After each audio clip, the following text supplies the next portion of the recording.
ছয় নম্বরে আল্লাহ বললেন ওই ব্যক্তি ভালো মানুষের ভালো কাজে আদেশ করবে আর খারাপ কাজগুলি থেকে তাদেরকে নিষেধ করবে। আল হাফিজুনা লিহুদুদিল্লাহ, 7 নম্বরটা মনে রাখুন, 7 নম্বরটা মনে রাখুন। আমার আল্লাহ বললেন মুমিন যারা পৃথিবীতে হবে আল হাফিজুনা লিহুদুদিল্লাহ, আমি রব আমি আল্লাহ পাক আল্লাহ তাআলা আমার যে মুসলিম ল আছে পৃথিবীর জমিনে তোমরা মসজিদকে সংরক্ষণ করবে। হে দুনিয়ার বান্দা বান্দিরা ঈমানওয়ালারা, এটা হলো ঈমানদারদের দায়িত্ব। তোমার মসজিদ ঘর যদি কেউ মনে করে ক্ষতি করতে চায়, এটা কি ঈমানদারেরা মেনে নিতে চায়? ভাই, মসজিদের উপরে কেউ আক্রমণ করছে, আপনারা মেনে নেবেন? হে দুনিয়ার যুবকেরা, যদি কেউ টুপি নিয়ে গালি দেয়, কেউ যদি দাড়ি নিয়ে গালি দেয়, কেউ যদি কোরআন নিয়ে গালি দেয়, কেউ যদি আমার আপনার নবীকে নিয়ে গালি দেয়, ভাই আমার দোস্ত আমার, পৃথিবীর ঈমানদাররা কি মেনে নিতে পারবে? কেন পারবে না? আসলে মুমিনদের সিফাত, আসলে মুমিনের পরিচয় পাওয়া যায়। আল্লাহ বলছে ওয়াল হাফিজুনা লিহুদুদিল্লাহ, এগুলো হলো মুসলিম ল, এগুলো হলো মুসলিম আইন। এই মুসলিমদের আইন, এই মুসলিম লটা যারা মান্যতা দেবে, ভাই আমার দোস্ত আমার, ইরাই তো দুনিয়ায় মুমিন বলে পরিচয় পাবে। ওয়াল হাফিজুনা লিহুদুদিল্লাহ, যারা মসজিদকে সংরক্ষণ করবে, যারা মাদ্রাসাকে সংরক্ষণ করবে, যারা নবীর উপরে কটূক্তি করবে, তার জন্য প্রতিবাদ যারা করবে, ভাই আমার দোস্ত আমার, যারা কোরআনের সাথে বিয়াদবি, যারা কোনোদিন মেনে নেবে না, প্রতিবাদ করবে, ভাই আমার দোস্ত আমার, ইরাই হবে মুমিন। এদের ভিতরে এই গুণ থাকবে। কিছুদিন আগে ভাই আমার দোস্ত আমার নূপুর শর্মার বিরুদ্ধে বিভিন্ন রকম কথা হয়েছিল, আপনাদের জানা, আমি ওই বিষয় নিয়ে আলোচনা নয়, প্রতিবাদ হয়েছিল। সারা পৃথিবীতে রসুলের নামে কটূক্তি মেনে নেয়নি। আসলে সারা পৃথিবীতে কত মুমিন আছে তার একটা পরিচয় পাওয়া গিয়েছিল। হে তরুণ যুবকেরা, এই ভারতবর্ষের জমিনে উত্তরপ্রদেশের সম্ভলিতে যে শাহী জামে মসজিদকে নিয়ে যে চক্রান্ত চলছে, ভাই আমার দোস্ত আমার, মুসলিমে ল এই মসজিদের সংরক্ষণের জন্য দায়িত্ব ওই সম্ভলি গ্রামের খালি মানুষের নয়, ভাই আমার দোস্ত আমার, সারা পৃথিবীতে কোটি কোটি কোটি কোটি মসজিদ আছে। এই কোটি কোটি মসজিদ, এই সব মসজিদগুলোর ভাই আমার দোস্ত আমার, পৃথিবীতে কোনো কি নেতা আছে যে মসজিদ আমার এই বলে দাবি করার? কেউ আছে? মসজিদ কার? মসজিদ হলো আল্লাহ। হে তরুণ যুবকেরা, হে আমার মুরব্বিয়ানেরা, ওই জন্য কোন ব্যক্তিকে মসজিদ থেকে বিতাড়িত করার হুকুম কিন্তু কারোর নাই। আপনি সেই ব্যক্তির সামাজিক অপরাধের কারণে আপনি সমাজচ্যুত করতে পারেন, আপনি ওই ব্যক্তিকে আপনি অন্যভাবে সাজা দিতে পারেন, কিন্তু ওই ব্যক্তি, ওই অপরাধী ব্যক্তি যদি মসজিদে যায়, আপনার ক্ষমতা আছে মসজিদ থেকে বার করে দেওয়া। কোরআন নিষেধ করেছে, আপনি বার করতে পারেন না। মসজিদ থেকে কাউকে বার করার আদেশ কারোর নাই। হে তরুণ যুবকেরা, কারণ হলো এই মসজিদ হলো আল্লাহর। পৃথিবীতে আমরা তার তত্ত্বাবধায়ক, আমরা সেগুলোকে তত্ত্বাবধান করছি, ভাই আমার দোস্ত আমার। তাই মহান আল্লাহ পাক আল্লাহ তাআলা বললেন, পৃথিবীর মুমিন তোমাদের দায়িত্ব হলো মসজিদ ভেঙে ফেলবে আর তোমরা দাঁড়িয়ে থাকবে, এটা কখনো হতে পারে না। তবে তোমরা ভারতবর্ষের ছেলে, এই ভারতবর্ষের যুবক, এই ভারতবর্ষের মানুষ, তোমরা ভেবো না এখানে সংখ্যা লঘু, তোমরা ভেবো না সংখ্যা লঘু, তোমরা দুর্বল কখনো ভেবো না। কারণ এক একজন ঈমানদারের শক্তি হলো 10 জন বেঈমানের সমান। 10 জন বেঈমান আর একজন ঈমানদার, এনাফ, যথেষ্ট। খালি তাই নয় ভাই আমার দোস্ত আমার, মোতার যুদ্ধের কথা স্মরণ করুন। এই মোতার যুদ্ধ পারস্যের সম্রাট, ভাই আমার দোস্ত আমার, যার নাম ছিল হেরাক্লিয়াস, ভাই আমার দোস্ত আমার, যেটাকে রোম কোরআনের শরীফের ভিতরে এই পারস্যের রাজধানী রোমের কথা কোরআন শরীফে এসেছে। মহান আল্লাহ পাক আল্লাহ তাআলা কোরআন শরীফে বলেছেন গুলিবাতির রোম, অর্থাৎ এই রোমের কথা। এই পারস্যের যিনি তৎসময়ের সম্রাট ছিল, যার নাম ছিল হিরাক্লিয়াস। এই হিরাক্লিয়াসের কাছে বিশ্বনবী সরওয়ারে কায়নাত নবীজি সাল্লাল্লাহু আলাইহি ওয়াসাল্লাম হুজুর আমার চিঠি লিখলেন, খাত লিখলেন, হে বাদশা হিরাক্লিয়াস, পৃথিবীর জমিনে আল্লাহ হলেন রব, আল্লাহ হলেন সৃষ্টিকর্তা, আল্লাহ হলেন মালিক। হে বাদশা হিরাক্লিয়াস, আমি হলাম সেই আখিরি নবী, সেই আখিরি প্রফেট, আখিরি রাসূল বিশ্বনবী মুহাম্মাদুর রাসূলুল্লাহ সাল্লাল্লাহু আলাইহি ওয়াসাল্লাম। হে হিরাক্লিয়াস, তুমি সেই আল্লাহর প্রতি বিশ্বাস করে আমি নবী, আমাকে নেতা, আমাকে লিডার মেনে তুমি ঈমান এনে তুমি ইসলামের ছায়াতলে চলে এসো। কার কাছে পাঠিয়েছেন? পারস্যের সম্রাট বাদশা হিরাক্লিয়াসের কাছে নবী পাঠিয়েছিলেন, যেটা হাদিসের ভাষায় মুতার যুদ্ধ বলা হয়েছে। মুতার যুদ্ধ, মুতার যুদ্ধে রাসূলের বাহিনী ছিল 3000। কেন এ কথা বলছি? কারণ এ কথা বলাতে ঈমানওয়ালার ঈমান মজবুত হবে, দুর্বল নয়। আমি প্রস্তুত থাকার কথা বলছি। দিন আসছে সামনে, আমি অনেকগুলো কথা দিয়ে আপনাকে বোঝাতে চাইছি, কারণ অনেক বিষয় রয়েছে, অনেকগুলি কথা মাইকে প্রকাশ্যে বলা যায় না। আমি সে কথাগুলি প্রকাশ্যে না বললেও আপনাকে যতটুকু বলছি ইনশাআল্লাহ বুঝতে পারবেন। হে তরুণ যুবকেরা, এই বাদশা হিরাক্লিয়াসের কাছে যিনি খাত নিয়ে গেলেন, যিনি চিঠিটা নিয়ে গেলেন, ওই সময় বিশ্বনবীর একজন সাহাবী নিয়ে গিয়েছিলেন। এই সাহাবী যাবার পরে বাদশা হিরাক্লিয়াসের কাছে যখন চিঠিটা পাঠালো, এই চিঠিটা পাঠানোর পরে বাদশা হিরাক্লিয়াস ওই সময় রাগান্বিত হয়ে বিশ্বনবীর ওই সাহাবীকেও বললেন, সারে একে তাড়াতাড়ি আটক করো, আটক করা হলো। বিশ্বনবীর এই সাহাবীকে সাথে সাথে বাদশা হিরাক্লিয়াস অর্ডার করলো, এর এত বড় সাহস, আমি পারস্যের সম্রাট, আমি পারস্যের নেতা, আমি পারস্যের লিডার। ভাই আমার, দোস্ত আমার, এখনো যেমন সেই আমেরিকার দাদা, আমেরিকা হলো সারা পৃথিবীর দাদা, আর তৎসময়ের সারা পৃথিবীর দাদা ছিল এই পারস্যের সম্রাট। ভাই আমার, দোস্ত আমার, এই বাদশা হিরাক্লিয়াস বলল, আর দেরি নয়, দেরি নয়। কোথা থেকে খবর নিয়ে এলো আমার কাছে যে মক্কার ওই মুহাম্মদকে লিডার মানতে হবে, মক্কার নেতা মুহাম্মদকে আমাকে মানতে হবে, আর আল্লাহকে আল্লাহ বলে মেনে নিতে হবে। আর দেরি নয়, এই মানুষটাকে এই হত্যা করে ফেলো তাড়াতাড়ি। ভাই আমার, দোস্ত আমার, বিশ্বনবীর সাহাবীকে বাদশা হিরাক্লিয়াস নির্মম ভাবে শহীদ করে দিলে। বাদশা হিরাক্লিয়াস ওখান থেকে উল্টো চিঠি পাঠালেন, মুহাম্মদ, তোমার সাথে আমার জং তৈরি হয়ে গেছে, তোমার জন্য লড়াই আমার প্রস্তুত হয়ে গেছে, তোমার জন্য যুদ্ধে আমি প্রস্তুতি নিয়েছি, মুহাম্মদ তুমি যুদ্ধের প্রস্তুতি নাও। ভাই আমার, দোস্ত আমার, বিশ্বনবী যে মক্কার জমিনে এসেছিলেন, তৎসময় মক্কার জমিনে বিশ্বনবীর কোটি কোটি দুশমন ছিল, আপনাদের জানা অজানা কিছু নয়। হে তরুণ যুবকেরা, যখন বাদশা হিরাক্লিয়াস তিনি সার্কুলার করে দিলেন, হে মুহাম্মদ, আর দেরি নয়, তোমার জন্য যুদ্ধের আমি প্রস্তুতি নিয়ে নিলাম।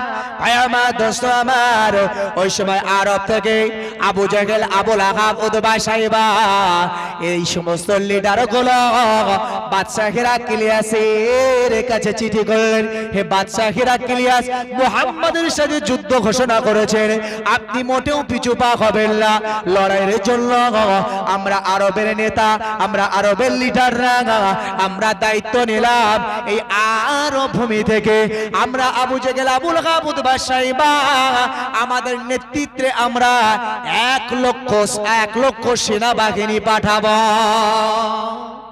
কার বিরুদ্ধে? রাসূলের বিরুদ্ধে।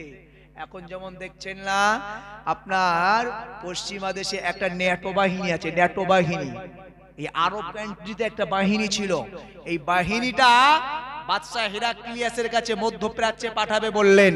এই মধ্যপ্রাচ্যে পারস্যের জমিনে বাদশা হিরাক্লিয়াসের কাছে পাঠাবেন। হিরাক্লিয়াস বলল, ঠিক আছে, তোমরা যদি 1 লক্ষ পাঠাও, আর আমি 1 লক্ষ সেনা মোতায়েন করেছি, 2 লক্ষ সেনা নিয়ে মুহাম্মদকে আমি মুহাম্মদের উপরে আক্রমণ করব। নবীজি মসজিদুন নববীতে সাহাবীদেরকে ডাক দিলেন, যুদ্ধের প্রস্তুতি গ্রহণ করতে বললেন। কতজন সেনা হলো? মাত্র 3000, মাত্র 3000। আর ওদের সেনা হলো 2 লক্ষ। হিসাব করুন। হে তরুণেরা, যুবকেরা, বিশ্ব নবী সরওয়ারে কায়নাত নবীজি সাল্লাল্লাহু আলাইহি ওয়াসাল্লাম সাহাবীদেরকে একত্রিত করলেন। যুদ্ধের দিনক্ষণ ঠিক হয়ে গেল। আমাদের সবাই বিশ্ব নবী সরওয়ারে কায়নাত হুজুরের পালক পুত্র ছিল যায়েদ ইবনে হারিস রাদিয়াল্লাহু তাআলা আনহু। যায়েদ ইবনে হারিসকে ডাক দিলেন, হে আমার বেটা, হে আমার কলিজার টুকরা যায়েদ ইবনে হারিস, আর দেরি নয় বেটা, তাড়াতাড়ি আমার সম্মুখে চলে আসো। এই মুতার যুদ্ধের জন্য তোমাকে আমি সেনাপতি বানালাম। তবে শোনো হে যায়েদ ইবনে হারিস, তুমি হবে প্রধান সেনাপতি। তবে তুমি প্রধান সেনাপতি হবে তবে আমি বিশ্ব নবী সরওয়ারে কায়নাত রাসূল পাক সাল্লাল্লাহু আলাইহি ওয়াসাল্লাম তোমার পরবর্তীতে যে সেনাপতি হবে আমি তার নাম ঘোষণা দিয়ে দেই। হে তরুণেরা, যুবকেরা, বিশ্ব নবীর চাচাতো ভাই, বিশ্ব নবীর ছোট ভাই, ভাই আমার, দোস্ত আমার, হযরত জাফর ইবনে আব্দুল্লাহ, জাফর ইবনে আবু তালেব, ভাই আমার, দোস্ত আমার, এই জাফর ইবনে আবু তালেবকে ডাক দিলেন, এ জাফর, হে জাফর ভাই, হে আমার ছোট ভাই, চলে এসো। যদি ওই মুতার যুদ্ধে আমার পালক পুত্র যায়েদ ইবনে হারিস রাদিয়াল্লাহু তাআলা আনহু তিনি যদি শহীদ বরণ করে ফেলে, তাহলে তুমি তার দেরি নয়, বিলম্ব নয়, সাথে সাথে ইসলামের পতাকাটা হে জাফর ইবনে আবি তালিব তোমার হাতে উঠিয়ে নেবে। ভাই আমার, দোস্ত আমার, তৃতীয় নম্বরে জাফর ইবনে আবি তালিবের পরে আবার ডাক দিলেন, হে আব্দুল্লাহ ইবনে রাওহা, কোথায় আছো সাহাবী, আগিয়ে এসো। হযরত আব্দুল্লাহ ইবনে রাওহা বিশ্ব নবীর দরবারে এলেন। যদি জাফর ইবনে আবি তালিব সে যদি ওই মুতার যুদ্ধে যদি শহীদ বরণ করে, হে আব্দুল্লাহ ইবনে রাওহা, তবে ইসলামের পতাকাটা তোমার হাতে তুলে নেবে। সেনাপতি হয় যুদ্ধের জন্য একজন, আর রাসূল এখানে 1 2 3 যায়েদ ইবনে হারিস যদি শহীদ হয়, তাহলে হযরতে জাফর ইবনে আবি তালিব, আর জাফর ইবনে আবি তালিব যদি শহীদ বরণ করে আব্দুল্লাহ ইবনে রাওহা, এই তিনজনকে, এই তিনজন তো সাহাবীরা তখনই বুঝে গেছেন, সাহাবীরা তখনই বুঝে গেছেন যায়েদ ইবনে হারিস তিনি আনন্দিত যে তার মানে মুতার যুদ্ধে আমি প্রধান প্রতিনিধি হব, আমি প্রথম নেতৃত্ব দেব। তবে আমি মারা গেলেই তো হযরতে জাফর ইবনে আবি তালিব, অর্থাৎ আমি মারা যাব, আমার পরে জাফর ইবনে আবি তালিব আসবে। আর জাফর ইবনে আবি তালিব তিনিও মনে মনে আনন্দিত হচ্ছে, তার মানে আমার পরে আরো একজন আছে, মানে তার আগে আমি ইন্তেকাল করব। কি তাদের ভিতরে কম্পিটিশন ছিল দেখুন। হে তরুণেরা, যুবকেরা, আমার দোস্ত আমার, বিশ্ব নবী আমার বললেন, এ সাহাবীরা দেরি নয়, যে যারা বাড়ি চলে যাও, যে যারা বাড়ি চলে যাও, তোমরা তোমাদের বাড়ি থেকে আপন আপন পরিবারের কাছ থেকে তোমরা পারমিশন নিয়ে চলে এসো। ভাই আমার, দোস্ত আমার, হযরতে যায়েদ ইবনে হারিস রাসূল তার দিকে তাকালেন, যায়েদ যাও। ওই সময় যায়েদ ইবনে হারিস বললেন, ইয়া রাসূলুল্লাহ, ইয়া হাবিবাল্লাহ, হুজুর পৃথিবীর জমিনে তো আমার বাপ মা বলতে কেউ নাই, পৃথিবীর জমিনে আমার বাপ হলো আখিরি নবী, নূর নবী, নূরে মুজাসসাম, বিশ্ব নবী, জগৎ গড়া রাসূল পাক সাল্লাল্লাহু আলাইহি ওয়াসাল্লাম। আর আমার জননী মা হলো হযরতে আম্মা যারা আয়েশা সিদ্দিকা রাদিয়াল্লাহু তাআলা আনহা। ইয়া রাসূলুল্লাহ, ইয়া হাবিবাল্লাহ, হুজুর সেই বিশ্ব নবী আমার পিতা, তিনি তো আমার সম্মুখেই, আর আমি আমার আম্মা জান আয়েশার ঘরে আছি। আমার আর অনুমতি নেওয়ার কোনো ব্যাপার নয়। আমি যায়েদ ইবনে হারিস, আমি যায়েদ ইবনে হারিস রাদিয়াল্লাহু তাআলা আনহু, আমি এখন থেকেই প্রস্তুতি নিয়ে নিলাম। হযরতে ভাই আমার, দোস্ত আমার, হযরতে বিশ্ব নবী চাচাতো ভাই হযরতে জাফর ইবনে আবি তালিব যার কথা বিশ্বনবী আমার বললেন, ও দুনিয়ার মানুষ শুনে রাখো, এই জাফর ইবনে আবি তালিব সবে মাত্র বাইরের একটা জায়গা থেকে তিনি একটা দায়িত্ব সেরে সবে মাত্র ঘরে ফিরেছেন। ঘরে ফেরার সাথে সাথে আমি রাসূল ডাক দিয়েছি, আর বিবির সাথে কথা নয়, মায়ের সাথে কথা নয়, ছেলে মেয়ের সাথে সম্পর্ক নয়, সোজা ছুটে আমি রাসূল আমার ঘরে চলে এসেছে। এই জাফর ইবনে আবি তালিব আমার দোস্ত আমার অনেকদিন পর বাড়ি ফিরেছেন। বিবির সাথে একটু ভালো করে গল্প গুজব হলো না, তার সন্তান সন্ততিদের সাথে একটু আনন্দ উল্লাস করা হলো না, বাপ মায়ের সাথে ভালো করে বসে গল্প গুজব করা হলো না। এই জাফর ইবনে আবি তালিব বিশ্বনবী বলেছেন, আর কথা নয় কথা নয়, ঘরে চলে গেলেন।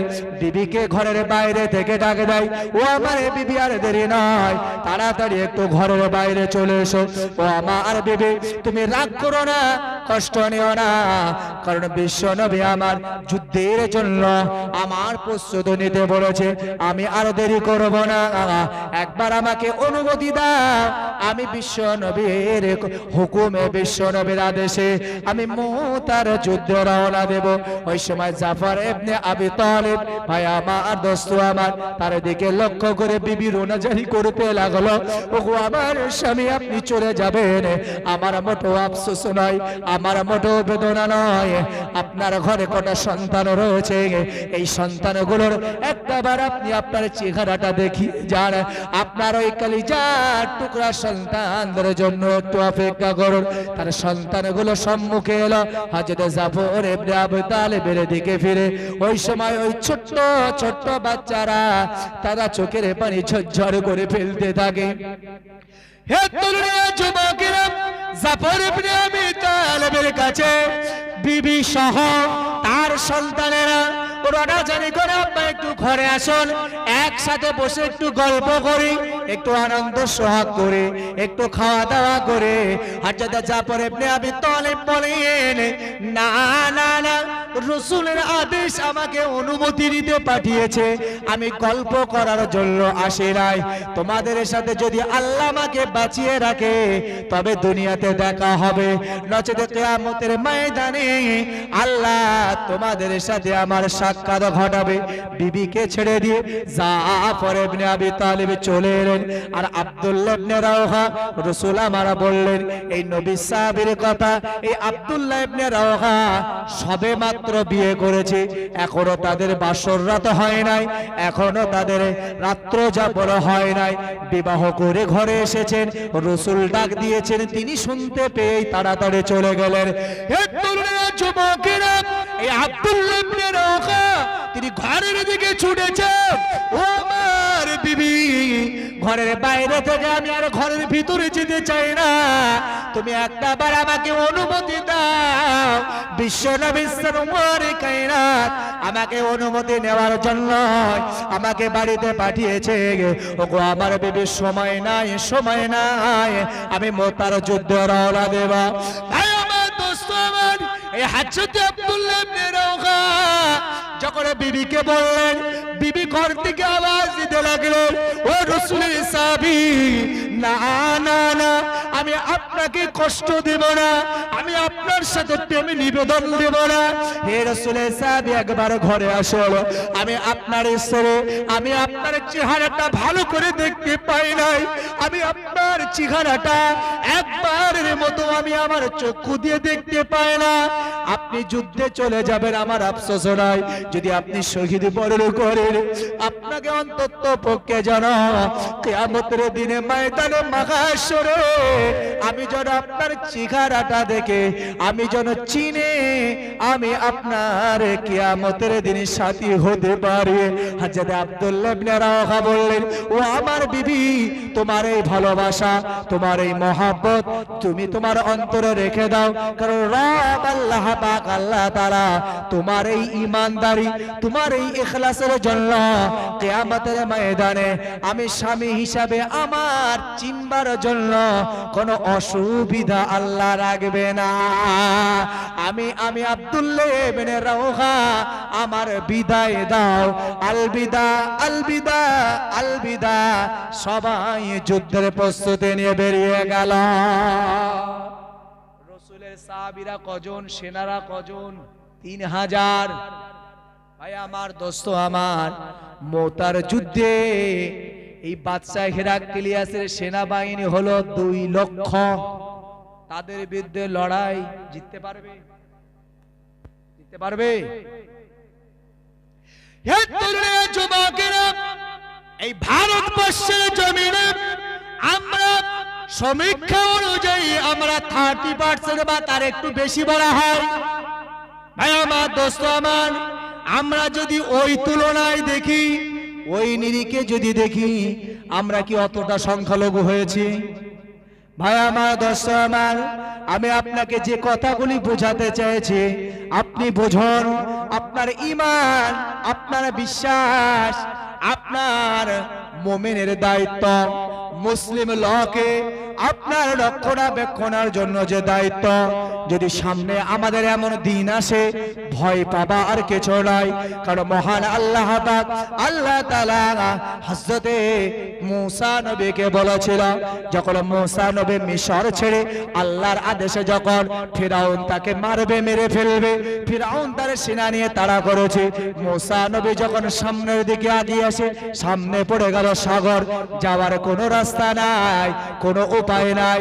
ওই সময় বনি ইসরাইল গোত্রের মানুষেরা মুসা নবীকে ডেকে বলছে, হে মুসা, এবার বলো আমাদের উপায় কি হবে?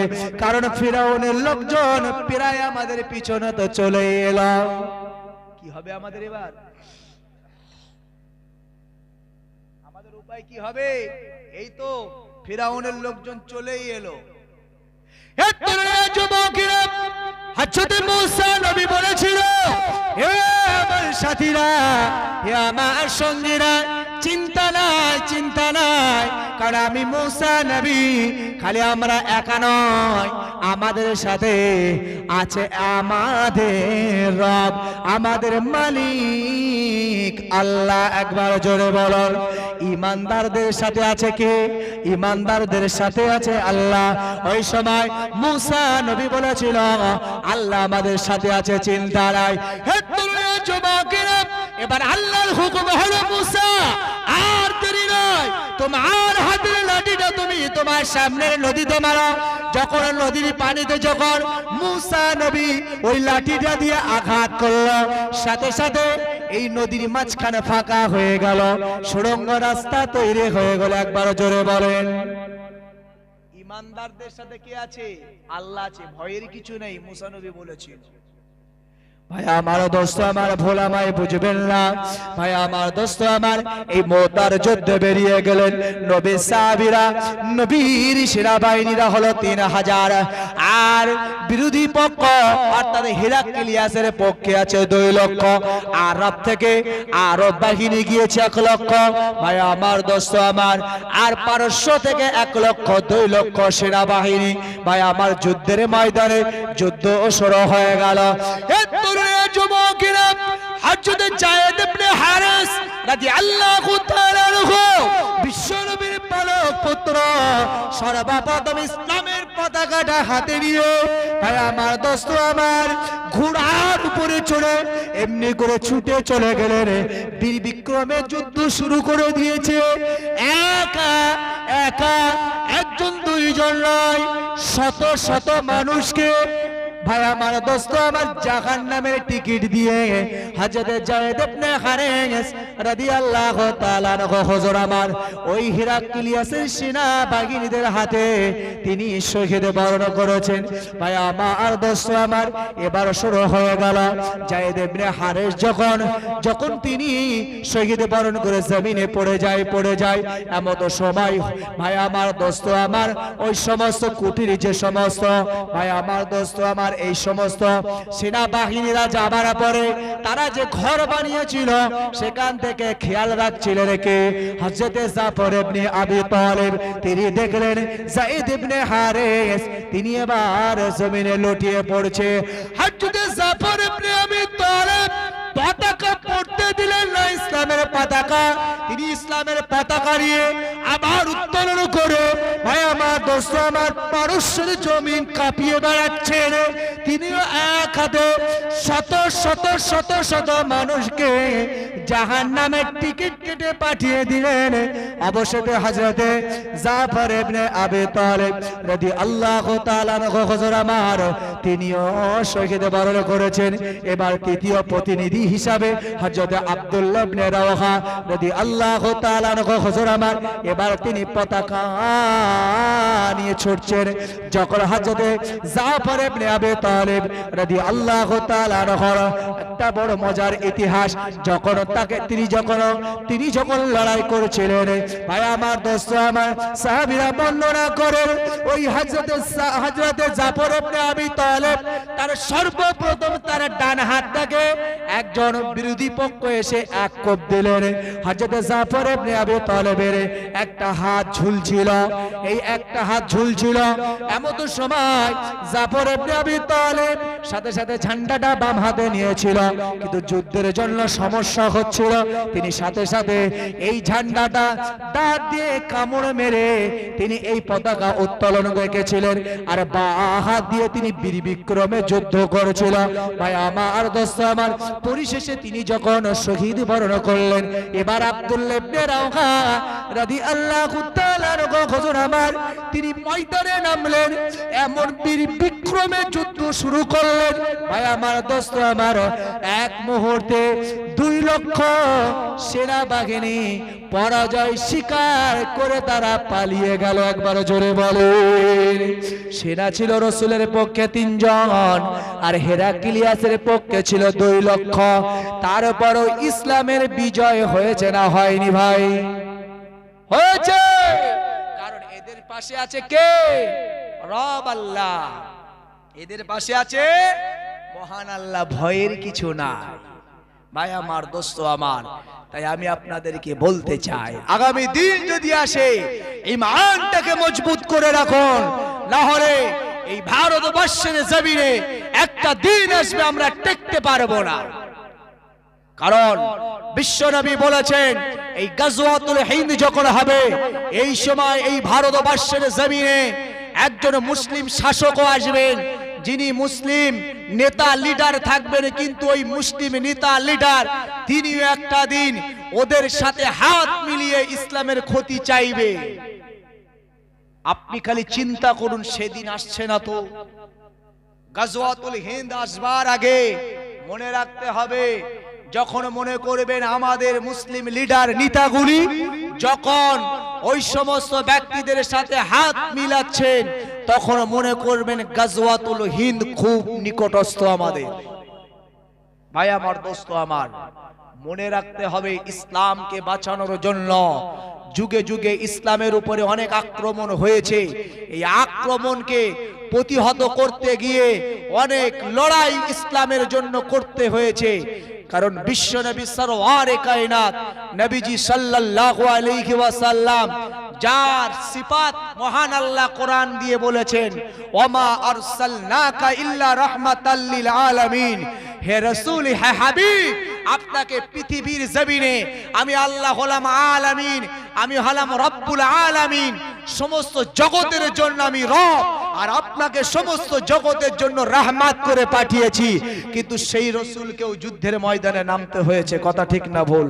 কেন রাসূল কেন যুদ্ধে নেমেছে? আসলে তা নয়, আল্লাহকে সন্তুষ্টি করার জন্য, ইসলামকে জাগ্রত রাখার জন্য, কোরআনকে জাগ্রত রাখার জন্য। ভাই আমার দোস্ত আমার, আজ এই ভারতবর্ষের জমিনে কখনো রাসূলকে নিয়ে কটূক্তি চলছে, কখনো কোরআনকে নিয়ে কটূক্তি চলছে, কখনো মসজিদকে নিয়ে খেলা চলছে। এই খেলা বন্ধ হওয়া অবিলম্বে আমরা বন্ধ চাই, না হলে ভাই আমার, দোস্ত আমার, সারা ভারতবর্ষ ব্যাপী আপনি দেখুন কয়েকদিন আগে এই ওয়াকফ বিল নিয়ে, যেটা মুসলমানদের সম্পদ বলে মুসলিমরা দাবি করে, যে সম্পদ হাজী মহসিন সাহেব তিনি এই ফান্ড বানিয়ে গিয়েছিলেন, যে ফান্ডে আরো কোটি কোটি সম্পদ পৃথিবীর মুসলমানেরা, ভারতবর্ষের মুসলমানেরা তারা এই ওয়াকফে অনেক সম্পদ ওয়াকফ করে গেছে। যে সম্পদ যদি মুসলমান, যে সমস্ত আপনার গরিব শ্রেণীর মানুষ আছে তাদেরকে যদি যথাযথভাবেও দেওয়া হতো, ভারতবর্ষের কোনো মুসলিম গরিব থাকতো না। কথা ঠিক না ভুল? সেই ওয়াকফ সম্পত্তিও তারা কেড়ে নেওয়ার চক্রান্ত করছে। আপনারা জানেন কিছুদিন আগে কলকাতার রাজপথে এ নিয়ে মহা সমাবেশ হয়ে গেছে। আমি কেন বলছি এগুলো, আমরা গ্রামের মানুষ, আমরা অনেকে বিষয়গুলো জানি না, আমাদেরকে জাগ্রত থাকতে হবে। ভাই আমার, দোস্ত আমার, আপনি নামাজ পড়বেন, রোজা রাখবেন, গাজওয়াতুল হিন্দ হবে, আর আপনি নামাজ রোজা পড়বেন, বাবা আমার দরকার নাই, ওটা ঠিক নয়, ওটা আমার ভালো লাগছে না, ঘরে লুকিয়ে থাকবেন। রাসূল বলছে ওরা সব জাহান্নামী। আমার কথা নয়, হযরত আবু হুরায়রা থেকে বর্ণিত ওই হাদিসটি যেটা প্রথম দিয়ে শুরু করেছিলাম। হযরত আবু হুরায়রা রাদিয়াল্লাহু তাআলা আনহু তিনি বললেন, রাসূল বললেন পৃথিবীর সবথেকে দুটো বড় আমালের কথা আমি রাসূল জানিয়ে দেই। যারা গাজওয়াতুল হিন্দের এই লড়াইয়ে যারা অংশগ্রহণ করবে, এরা যদি শহীদ হয় তাহলে এরা সবথেকে উচ্চ শহীদের মাকাম পাবে। আর এরা যদি মারা নাও যায়, শহীদ নাও হয়, যদি তারা বিজয় হয়, কারণ এই গাজওয়াতুল হিন্দ অর্থাৎ এই যুদ্ধে মুসলিমরাই বিজয়ী পাবে, কিন্তু এই বিজয়ী পেতে গিয়ে অনেক রক্তক্ষয়ী যুদ্ধ হবে, অনেক ক্ষয়ক্ষতি হবে। তো রাসূল বলেছে এই যুদ্ধে যদি সে বেঁচেও ফিরে যায়, ওই মানুষটা হবে উচ্চ জান্নাতের মাকাম পাবে। একবার জোরে বলুন সুবহানাল্লাহ। আর যারা ভয়ে পালিয়ে যাবে, রাসূল বলছে ওরা জাহান্নামী হবে। আপনি চিন্তা করে দেখবেন, আপনি নামাজ পড়বেন, রোজা রাখবেন, হজ করবেন, ইবাদত করবেন, বান্দেগি করবেন, ওই সময় যদি এই মুসলিম লকে বাঁচানোর জন্য যদি আমরা আগিয়ে না আসি, তাহলে কিন্তু আমাদের ওই পথের পথিক হতে হবে। আল্লাহ আমাদের সকলকে সঠিক বুঝার তৌফিক দেন, সঠিক আমল করার তৌফিক দেন। সকলে বলি আল্লাহুম্মা আমিন। আর লম্বা চওড়া নয়, ঠিক সময় হয়ে গেছে, কারণ আর আমরা চাষিভুষি এলাকার মানুষ, খাওয়া দাওয়ার দুটো তাবারকের ব্যবস্থা রয়েছে, বাড়িতে আত্মমেহমান আছে, আমাকে যে টাইম দিয়েছে সেই টাইমের ভেতরে আমি সমাপ্তি করছি। আল্লাহ আমাদের সকলকে শোনা বলার থেকে বেশি বেশি আমল করার তৌফিক দেন। সকলে বলি আল্লাহুম্মা আমিন। ভুল ভ্রান্তি সন্তান ছোট ভাই মনে করে ক্ষমা করবেন। সকলে আমার জন্য খাস করে দোয়া রাখবেন, আমি আপনাদের জন্য দোয়া রাখি। আসুন আমরা সকলে নবী পাকের মহাব্বতে আল্লাহ পাকের সম্মুখে দাঁড়িয়ে একটু সালাতু সালাম পড়ি। ইয়া নবী সালাম,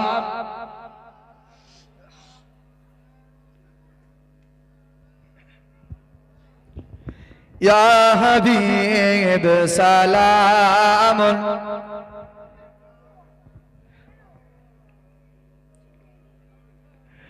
তালাল বদরু আলাইনা মিন সানিয়াতিল বিদাই আজাবা শুকরু আলাইনা মাদা লিল্লাহি দাই। ইয়া নবী সালামুন আলাইকা, ইয়া রাসূল সালাম, ইয়া হাবিব সালাম,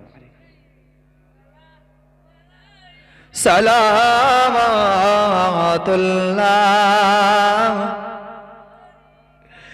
जब नबी पैदा हुए थे, सब मलाइक दर पर खड़े थे, रब सलीम पढ़ रहे थे, पादाब यूं कह रहे थे।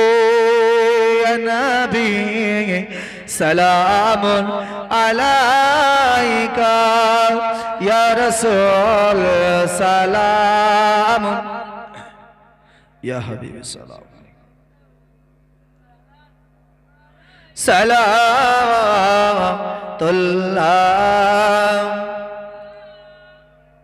নবীজির আব্বা আব্দুল্লাহ, নবীজির আম্মা আমিনা, নবীজির দোদমা হালিমা, নবীজির রওজা সোনার মদিনা। ইয়া নবী সালামুন আলাইকা, ইয়া রাসূল সালামুন আলাইকা, ইয়া হাবিব সালামুন আলাইকা, সালাওয়াতুল্লাহ আলাইকা। সকলে বসে বলুন বালাগাল ওলা বেকামালিহি, কশফাত জাবে জামালিহি, হাসানাত জামিউ খিসালিহি, সাল্লু আলাইহি ওয়া আলিহি। সকলে বিসমিল্লাহ সহ আলহামদু শরীফ 3 বার, কুলহু শরীফ 10 বার, 11 বার দরুদ শরীফ পড়ুন। একবার দরুদ শরীফ আল্লাহুম্মা সাল্লি আলা।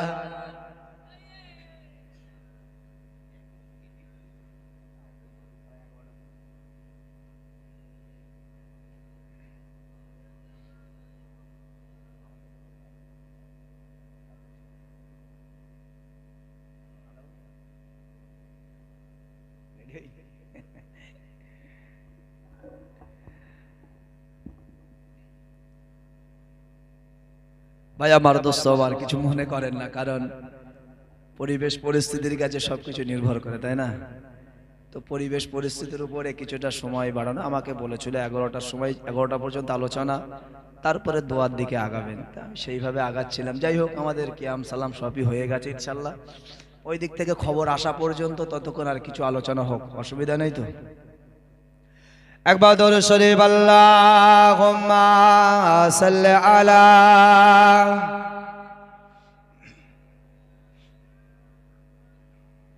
ওয়ালা আলিহি।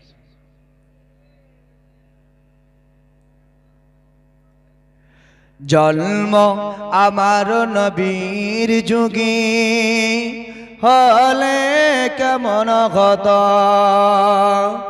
জন্ম আমার নবীর যুগে হলে কেমন হতো, দোলায়নে রাসূল পাক দেখলে কেমন হতো,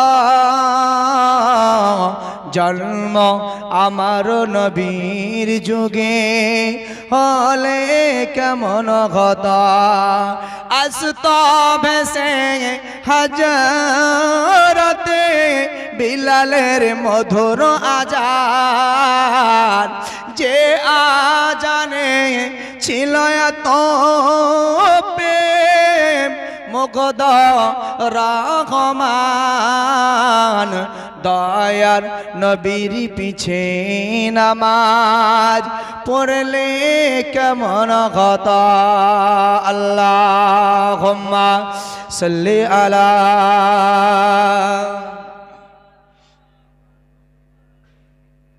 ওয়ালা আলি সাইয়্যিদিনা।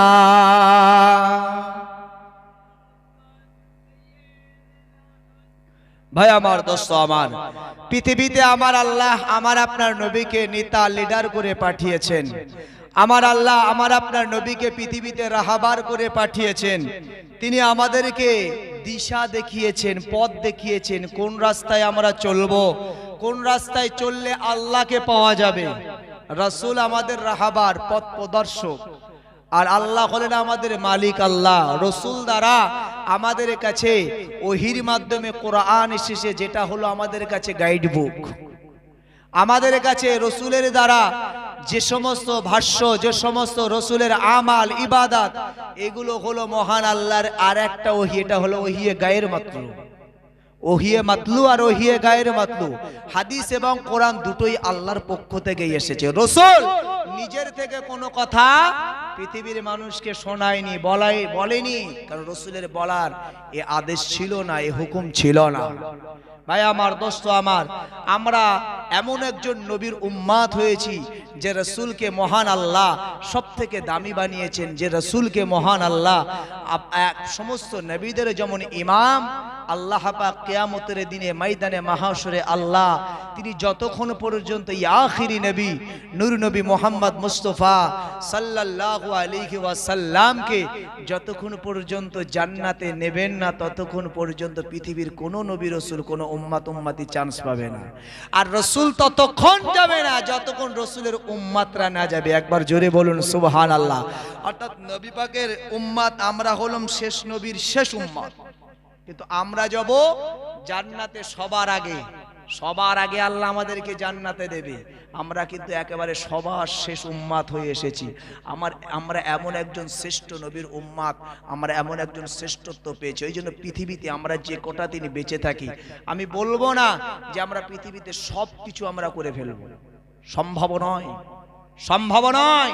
নবী সাহাবীরা রাসূলের জবান থেকে শুনেছেন, রাসূল বলেছেন, হে আমার সাহাবীরা, কোনদিন তোমরা তোমাদের যোগ্যতায় তোমরা আল্লাহর জান্নাত পেতে পারো না। আল্লাহর জান্নাত পেতে গেলে তোমাদের আল্লাহর দয়ার প্রয়োজন। আল্লাহর দয়া, আল্লাহর করুণা যদি হয়, সাহাবীরা তোমাদের অল্প আমলেই আল্লাহ তোমাদেরকে নাজাত দিয়ে দেবে। বলুন সুবহানাল্লাহ। পৃথিবীতে আমরা কেউ চিরদিন বাঁচবো না। ভাই আমার, দোস্ত আমার, পৃথিবীতে আমরা জানি না যে ক্ষুদ্র ক্ষুদ্র পাপ, যে পাপের কারণে বড় বড় আমলগুলো নষ্ট হয়ে যাচ্ছে, আবার আমাদের জীবনে ছোট ছোট আমল দ্বারা আল্লাহ আমাদের প্রতি খুশি হয়ে যাচ্ছে, আমাদের জানা নাই। আমরা পৃথিবীতে বড় হুজুর হিসেবে জানি, আমরা বড় ইমাম হিসেবে জানি, আমরা বড় হাজি হিসেবে মনে করি, বড় মুসল্লি মনে করি। এই বাড়াই পৃথিবীতে করেন না। এই পৃথিবীতে বাড়াই করে করে ইসলামের অনেক ক্ষতি করে ফেলছেন। আপনি জানেন কোরআন শরীফে আল্লাহ বলেছেন, আবা ওয়াস্তাকবারা ওয়া কানা মিনাল কাফিরিন। এই বাড়াই করা, তাকাব্বুরি করা, অহংকার করা, আমি আল্লাহ ইবলিস শয়তানের মতন জ্ঞানী পণ্ডিত, ইবলিস শয়তানের মতন ইবাদতকারীকেও আমি আল্লাহ কাফেরদের দলভুক্ত করে দিয়েছি। এই কোরআনের আয়াত আজও আছে, এটা আমাদের জন্য প্রযোজ্য। পৃথিবীতে যারা তাকাব্বুরি করে অহংকার করবে, আল্লাহ তাদেরকে কাফেরদের দলভুক্ত করবে। পৃথিবীতে অহংকার করার কিছু নাই। আপনার জীবনে অনেক আমল আছে, না জানি আপনার ক্ষুদ্র একটা পাপের কারণে আপনার আমল বরবাদ হয়ে যেতে পারে। ভাই আমার, দোস্ত আমার, বাইজিদ বাস্তামি থেকে আপনি জানুন, হযরত বাইজিদ বাস্তামি রাহমাতুল্লাহ আলাইহি তিনি বললেন, আমি একদিন স্বপ্নের মাধ্যমে ঘুমিয়ে ঘুমিয়ে দেখছি যে আমি ইন্তেকাল বরণ করেছি, আমি মারা গেছি। হে তরুণেরা, যুবকেরা, হযরত বাইজিদ বাস্তামি রাহমাতুল্লাহ আলাইহি বললেন, ও আমার মুরিদ মুতাকিনরা শুনে রাখো, আমি বাইজিদ বাস্তামি দেখলাম রাতের বেলা আমি যেন ইন্তেকাল বরণ করেছি। আমি ঘুমের ঘরে দেখতে পাই আমাকে সমস্ত গ্রামবাসী, আমার সমস্ত প্রতিবেশী, আমার সকল আপনজনেরা, তারা সকলে আমাকে দাফন করে কবরস্থ করেছে। হে তরুণেরা, যুবকেরা, হে আমার মুরব্বিয়ানেরা, হযরত বাইজিদ বাস্তামি হুজুর বলছে, আমি কবর থেকে দেখছি আবার কিয়ামত শুরু হয়ে গেছে, কিয়ামত শুরু হয়ে গেছে। কবরে তিনি কবরে রেখে এসেছে, আবার কবরের জগৎ থেকে এবার কিয়ামতের দিন যেটা কবে হবে আল্লাহ ভালো জানে, আমরা কেউ জানি না। তিনি বলছে, আমি স্বপ্নে দেখছি কবরের পরে আবার কিয়ামতেও আমি উঠে পড়েছি, হিসাবের দিন, বিচারের দিন আমি দাঁড়িয়ে পড়েছি। হে তরুণেরা, যুবকেরা, হে আমার মুরব্বিয়ানেরা, হযরত বাইজিদ বাস্তামি রাহমাতুল্লাহ আলাইহি বললেন, হে আমার মুরিদেরা শোনো, আমি যখন কিয়ামতের দিন উঠলাম স্বপ্নে স্বপ্নে স্বপ্নে, বাস্তবে নয়। বাইজিদ বাস্তামি হুজুর বললেন, আমি স্বপ্নে দেখতে পাই সমস্ত পৃথিবীর মানুষ আল্লাহর দরবারে, আল্লাহর আরশে আজিমে, আল্লাহর কুরসি আল্লাহ তিনি বসে বিচার করেছেন। সকলে কাতার দিয়ে দাঁড়িয়ে গেলেন, একের পর এক বিচারক হচ্ছে।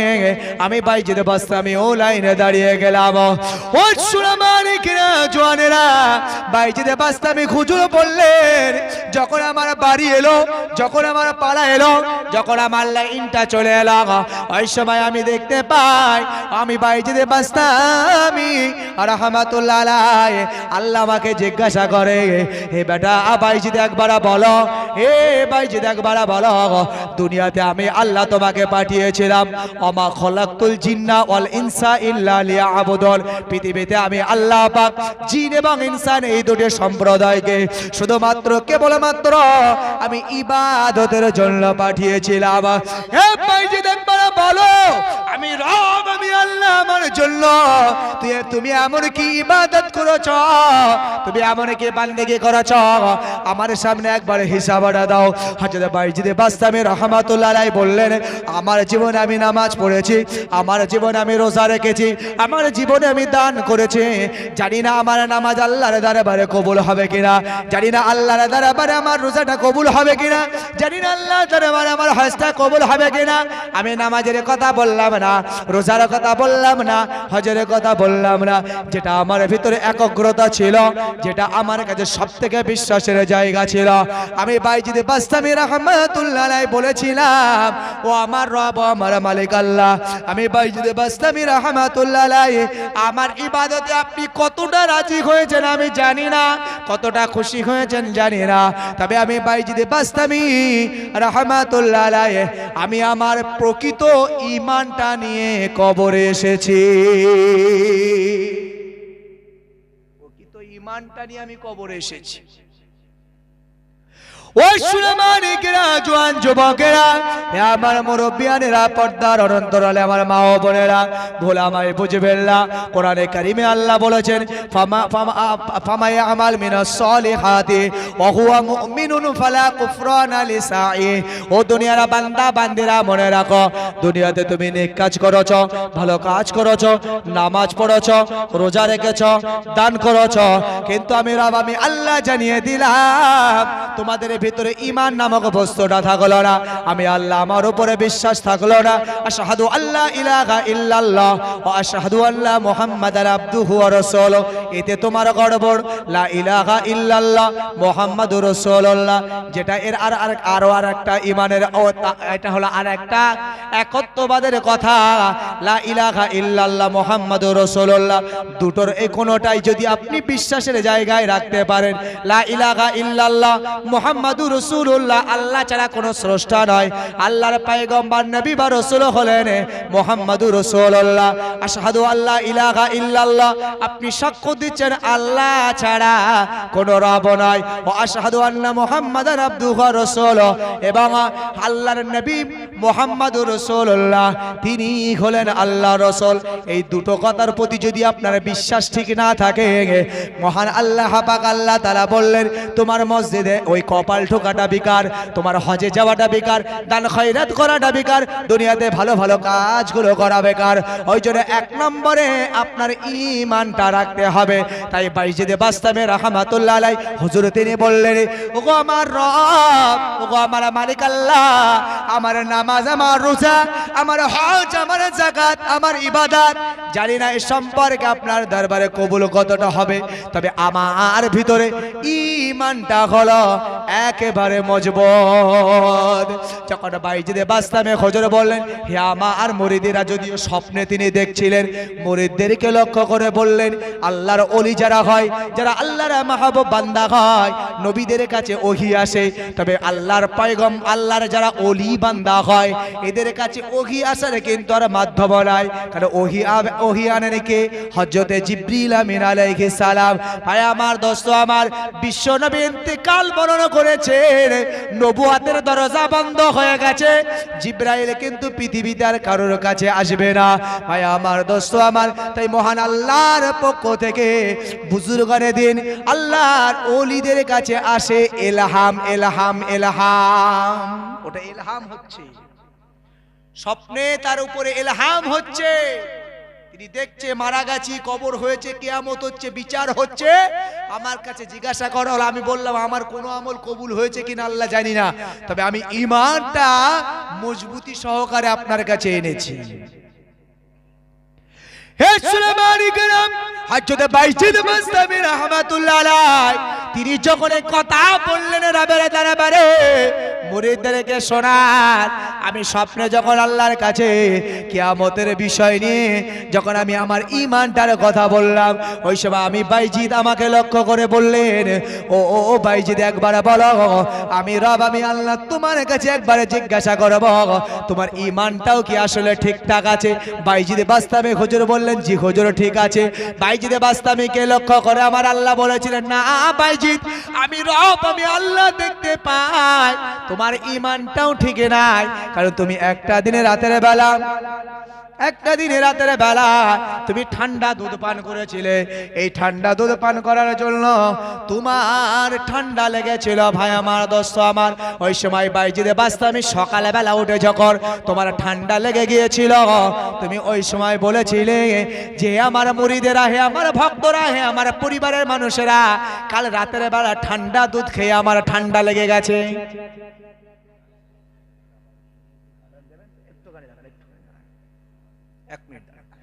তো বাইজিদে বাস্তামি হুজুর তিনি বলছে, আল্লাহ আমাকে বলছে, বাইজিদ তুমি বলছি ঈমান চাঙ্গা আছে, একবার বলো রাতের বেলা ঠান্ডা দুধ পান করেছিলে আর সেই ঠান্ডা দুধ খেয়ে তোমার ঠান্ডা লেগেছিল, তাই তুমি বলেছিলে যে হে আল্লাহ, হে আমার পরিবারের মানুষ, দেখো রাতের বেলা ঠান্ডা দুধ খেয়েছি আর সকালে ঠান্ডা লেগে গেছে।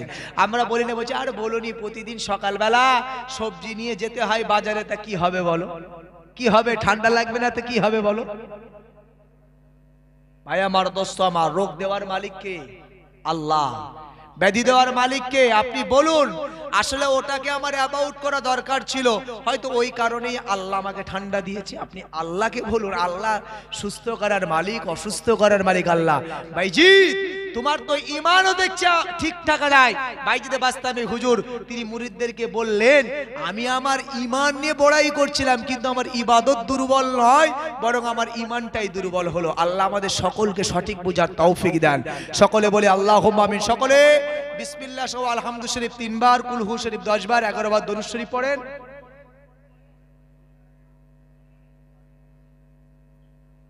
এটা দিয়ে দেবেন, দোয়ার আগে দিয়ে দেবেন না দোয়ার মধ্যে?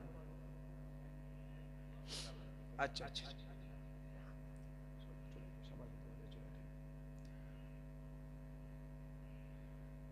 আলহামদুলিল্লাহ।